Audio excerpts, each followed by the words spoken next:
Hey friends and family, just a quick word here.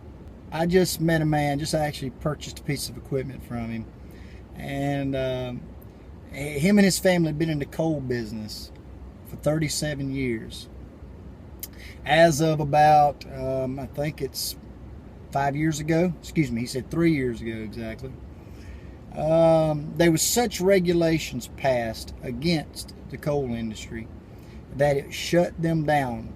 37-year-old business shut down. This man's now doing erosion control on the side of the highways. Just basically put him and his family in financial ruin. Now, for all of you people that have to just vote from emotion, you need to wake up.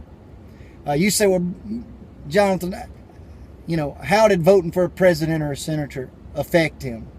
Well, for instance, now I'm using this as for instance. For instance, if you go get a permit 10 years ago to mine for coal out in your back pasture that you've had in your family for a million years, you go get this permit. This permit costs you $25,000.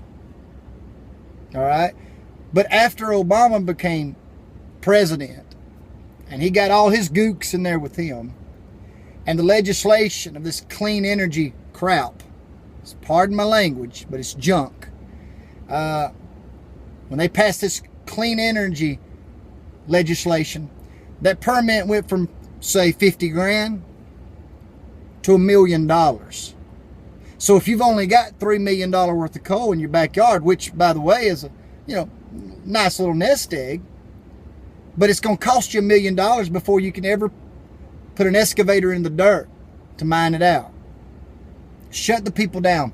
This isn't just one guy that I've run into. I've been working this area for a while, and it's everywhere you turn. All of this legislation that was supposedly good for us, good for the economy. Friends, let me tell you something. It's ruined people around here. Ruined them. Ruined. Now, all of you go there and vote because Obama black. He gonna do us good. You're a fool. You're a fool. You don't know what you're doing. You shouldn't be allowed to vote. All of you voting for Hillary Clinton because she's a woman, you should not be allowed to vote. You ain't got no business voting. With an intellect like you got, you ain't got... Obama did not qualify to be a dog catcher, but he's the president of the United States of America, the greatest country in the entire world. A man that ain't qualified to clean out an outhouse is our president. He ain't got no business doing nothing. He's probably qualified to cut grass at a golf course. That's where he spends most of his time. Quit voting by emotion. Vote. We ain't got nothing out there really worth voting for. But when you do vote, use some intelligence and really figure it out. Because every decision we make, it affects, there's a trickle-down effect. It's affecting someone else. It's time for us to wake up. We need to put God back in our schools, back in the system. God back in the way. We need somebody, ladies and gentlemen, that's going to believe in the Holy Bible, going to promote the Word of God. They're going to... We're so far gone. I don't even know if it would help, but we need to get somebody back in office that at least believes in America. Please, God, just give me an American. My God, bless America.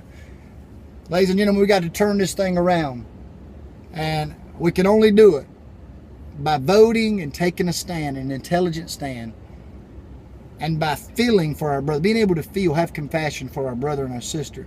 It may not affect you in Georgia, but it affects you in another state. And those are your brothers and your sisters that's affected by this legalization and all this legislation and all this bull crap that they're doing to this great nation. Love you, appreciate you.